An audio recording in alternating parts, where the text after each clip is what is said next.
Alors, je m'appelle Lucia, je suis musicienne et j'habite à Paris. J'ai commencé la musique toute petite sur le piano du salon et j'ai décidé de faire de la musique parce que c'était ce qu'il y avait autour de moi.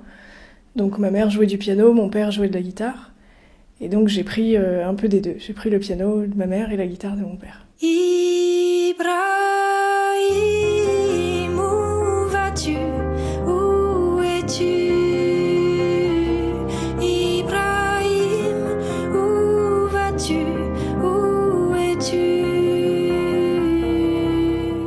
Ça s'est fait assez naturellement parce que j'avais sorti sur des petits EP pour les fins de concert, j'avais sorti les chansons que j'avais à ce moment-là.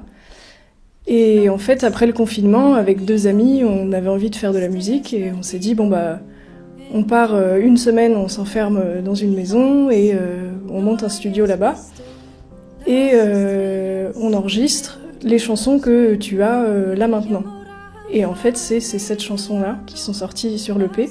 C'était des chansons que j'avais soit fini d'écrire pendant le confinement ou que je venais de commencer. Et même l'ordre des chansons s'est fait assez naturellement. Et on est parti juste d'une idée, on va aller enregistrer des chansons. Et finalement, on s'est vraiment pris au jeu, on a vraiment travaillé des couleurs, des arrangements. Et une fois rentré, on s'est dit on va en faire quelque chose, on va l'imprimer en physique, on fait toutes les démarches nécessaires et voilà, donc ça marche bien. Donc la machine est lancée, c'est vrai que ça a été assez bénéfique, même pour la scène, ça m'a donné de nouvelles idées pour se produire et on a eu du coup l'occasion de faire des clips sur ces chansons-là, parce qu'il fallait faire vivre l'album aussi, même s'il était sorti partout, il faut qu'on continue à promouvoir les chansons, à ce qu'elles vivent aussi chez les gens. Donc on a pu tourner un clip pour Ibrahim et faire un clip animé pour Fontenay-sous-Bois. Parce que j'avais aussi décidé que pour chaque chanson, il y ait une illustration. Donc on a fait appel à une amie graphiste qui a après accepté de travailler sur un clip. J'ai envie de dire au départ non, parce qu'on réclamait beaucoup de clips. Moi je disais non, je veux pas me mettre en face de la caméra, c'est pas...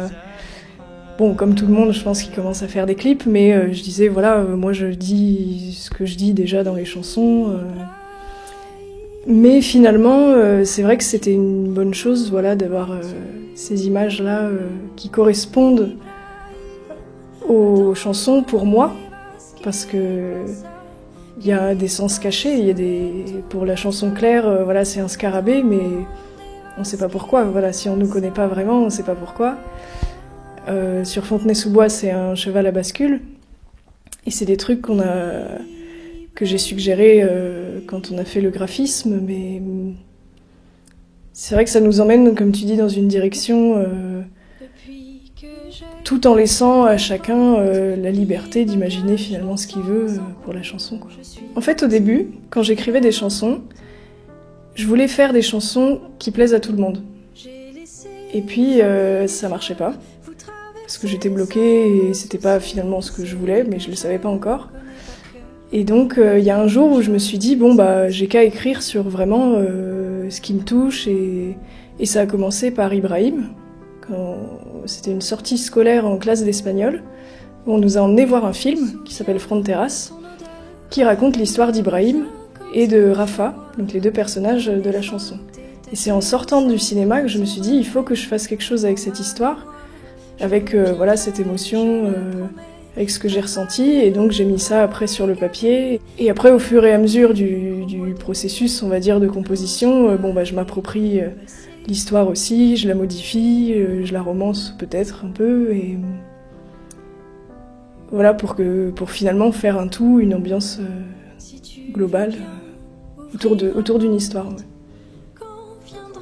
Ce prisme-là, moi je le définis pas comme le prisme de l'amour, même si toutes les chansons, je pense, de l'album peuvent être interprétées comme des chansons d'amour, mais moi je partais plutôt sur de l'amitié, pour élargir en fait à toute forme de lien social Et c'est toutes ces petites histoires voilà, d'amitié très courtes, plus longues, ou d'amour carrément, qui m'inspirent pour des chansons. Oui, le truc, c'est de prendre des petites bribes de ces expériences-là, donc de ces abscisses et d'ordonnées. Et souvent, en fait, c'est des choses simples ou que même moi, j'aurais pas remarqué au départ. Par exemple, la chanson sur Fontenay-sous-Bois, bon bah ça fait partie de ma vie. J'ai vécu à Fontenay-sous-Bois, puis après j'ai vécu ailleurs. Et finalement, il y a quand même un moment où je me dis mais quand même, j'ai vécu à Fontenay-sous-Bois, donc qu'est-ce que je peux en tirer de ça, qu'est-ce que je peux raconter.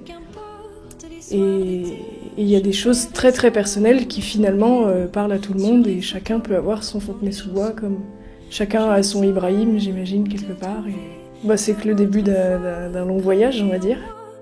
Donc on fait l'état des lieux de où on est aujourd'hui et puis on l'offre aux autres et c'est avec ce qu'on va me rendre aussi en retour et tous les liens que ça crée finalement l'album. Bah voilà, ça va m'aider à continuer et à faire d'autres voyages encore plus grands, je pense. Là, on a fait beaucoup de concerts depuis la sortie de l'EP, de clips. Et depuis le lendemain de la sortie de l'EP, oui, j'ai continué à écrire. Donc oui, c'est en cours d'écriture, mais voilà, on prend notre temps et ce sera probablement, j'imagine, oui, un album un peu plus de titres, mais bien choisi et bien préparé. Toute la création de l'album, on l'a faite au moment où il n'y avait pas de scène. Et c'était un peu bizarre parce que finalement on était 3 ou 5 à travailler sur l'album. Et on n'avait pas en fait le public pour nous donner leur avis ou pour nous dire quand est-ce que tu sors un truc, on a hâte. Voilà, on était vraiment dans une bulle et des fois je me disais mais finalement quand je vais le sortir, qu'est-ce que ça va donner ? Et quand je vais remonter sur scène, qu'est-ce que ça va donner aussi de chanter ces chansons-là ?